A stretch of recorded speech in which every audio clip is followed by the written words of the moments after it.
Agradecendo o convite para participarmos dessa audiência pública, saudamos os senhores senadores pela feliz iniciativa de sua realização. Esta audiência inaugura nesta casa um novo momento de discussão sobre o tema, quando convoca diferentes instituições a se posicionarem. Abre-se, assim, o desejável debate democrático, e não poderia ser de outra forma, tendo em vista que é um tema que tantas interrogações sociais provoca. O consumo de substâncias psicoativas, ainda que não seja um fato novo ou recente na nossa história, se constitui, por inúmeros motivos, neste momento, como importante preocupação da sociedade brasileira. Um problema cuja importância pede delicadeza, mas também coragem para desconstruir as soluções apressadas, visto que a pressa, do lado de quem usa ou de quem faz as políticas e as leis, continua a ser péssima conselheira e conduz sempre ao pior. A firmeza que se pede é a defesa da vida, que precisa ser compromisso de todos. É preciso, por fim, a alienação que mantém vulnerável a sociedade, a quem se faz necessário esclarecer e falar sobre o tema, rompendo com o interdito e as fantasias preconceituosas que turvam nossa percepção. É preciso reconhecer que, se há consumo, há comércio, e que a guerra não é resposta civilizada para tal prática. Por que não nos debruçarmos mais detidamente, humildemente, sem arrogância, nas experiências que vêm acontecendo pelo mundo? Não são poucas. Aqui perto, temos a experiência da Argentina, do Chile, do Uruguai, que tem, que conseguiu construir uma ousada, e firme resposta. Próprio Portugal, cuja política nos convida a rever nossa posição sobre os modos de tratar o consumo prejudicial, rompendo com a barreira criminalizante que impede o acesso ao tratamento para os que dele necessitam. Vou citar até mesmo os Estados Unidos, autor da nefasta e fracassada guerra às drogas, na década de 70, que 17 estados, onde 17 estados, ou 19, já sustentam, 19, já sustentam o uso terapêutico da maconha, e onde também já começam a repensar e propor alternativas à sua imensa população carcerária.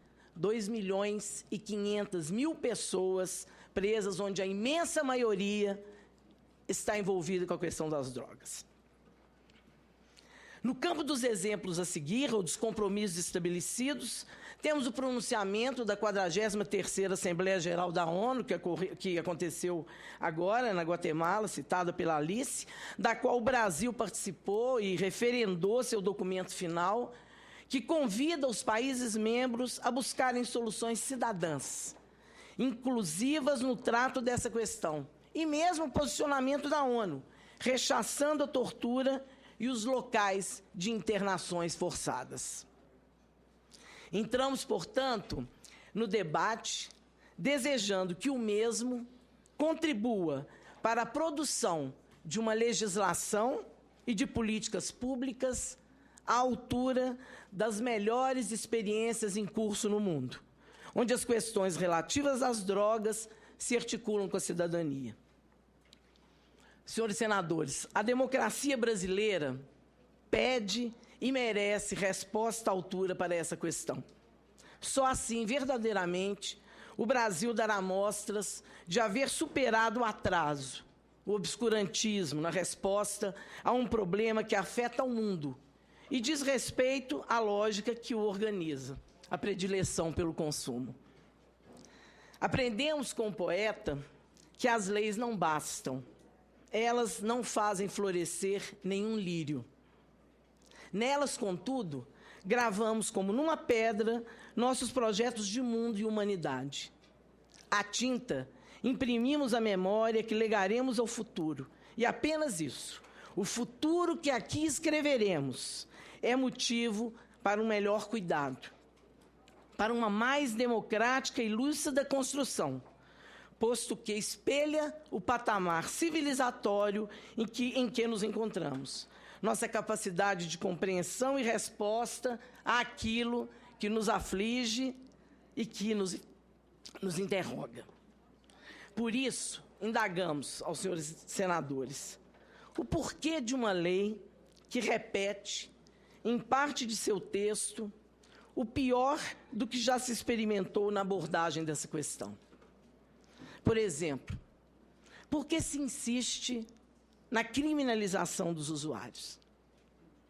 Por que a adoção de penas tão duras, quando as estatísticas relativas à população carcerária no Brasil revelam um crescimento significativo do número de cidadãos condenados ao cárcere e que sua imensa maioria são réus primários, pobres, negros, jovens, sobre a aplicação de uma lei que não define qual a quantidade que faz de um portador um traficante, deixando ao julgamento subjetivo dos agentes da lei tal decisão.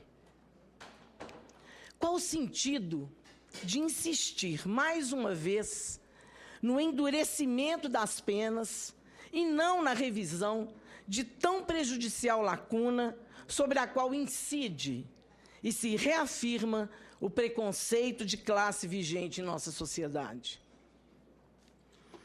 Por outro lado, chama a nossa atenção o fato de que um texto que busca regular o consumo pela via da criminalização das substâncias inclua como parte da questão a definição do tratamento, sem se preocupar de destacar que há modos distintos de uso. Ou seja, nem todo uso é prejudicial e demanda cuidados ou tratamentos. Amplamente conhecida e mundialmente aceita, a distinção entre modos de consumo de drogas permite ver que não há apenas uso prejudicial de drogas, que as drogas em si não são boas nem más, que são as pessoas em seu laço com tais substâncias que as incluem de modo prejudicial ou não. Este é um ponto claramente confundido pelo PLC. Fica a pergunta: por que dessa escolha? Não é? Desconhece os legisladores essa dimensão? Será que não seria o caso de nos aprofundarmos mais para a gente entender, né, de que maneira podemos abordar e mudar, né, o PL? Outro ponto chama a nossa atenção: a atribuição de acesso privilegiado para as comunidades terapêuticas no acesso à rede de saúde. Não é de bom tom impor acesso ao cuidado em saúde fora de critérios que não sejam clínicos, né? Eu, como médica e com uma experiência vasta como gestora também de saúde, eu afirmo que tal proposta é eticamente indefensável. Porque as comunidades terapêuticas devem ter porta de entrada específica e prioritária na rede de saúde. Não se legitima, assim, uma afronta aos direitos dos cidadãos constitucionalmente estabelecidos? É mais um exagero da lei, a meu ver, tamanho zelo e preocupação com essas instituições, ao vê-las destacadas compondo o Sistema Nacional de Políticas Públicas, né, o SISNAD, num projeto de lei que sequer cita os CAPs. Outro ponto: diz o PL que é vedada a realização de qualquer modalidade de internação nas comunidades terapêuticas. Louvável, sem dúvida. Mas sinto muito, o Vitor está aqui ainda? Está aqui, né? É figura de retórica. É figura de retórica. Não é isso que vem acontecendo ao longo dos anos, conforme constatam gestores municipais, estaduais e mesmo o relatório das inspeções das comunidades terapêuticas feita pelo Conselho Federal de Psicologia. É quase que inerente e fundante das comunidades terapêuticas a prática da internação. Todos nós sabemos disso. Todos nós sabemos disso. Pois bem, a RENILA, estou terminando, a Rede Nacional Internúcleos da Luta Antimanicomial, como um movimento social, protagonista de uma história de transformação real de vidas esquecidas, autores de cenas cidadãs e de empreendimentos de vida, reafirma a necessidade e a importância de uma política pública sobre drogas, capaz de intervir sobre os processos de exclusão e segregação, sem a reedição dos manicômios, e de uma política que seja fruto de um debate plural e democrático. Nesse sentido, e já concluímos, reafirmamos que o Senado mantém essa posição de escolha por essa conversa plural, pela existência do contraditório e pelo fazer democrático. Que essa Casa continue recebendo contribuições de vários segmentos, a influência dos mais diversos pensamentos, permitindo ao Brasil colocar-se em sintonia com o que de mais avançado e cidadão se tem produzido em todo o mundo no campo das drogas. Michel Foucault, filósofo francês e um caro pensador das ciências humanas e das práticas psi, em particular nos alerta que o modo como uma sociedade trata seus velhos, suas crianças e seus loucos, condição na qual se inscrevem, na nossa era, os adictos, indica seu patamar civilizatório. O modo como tratamos as diferenças, ou aqueles que não se inscrevem na norma padrão, diz da nossa humanidade.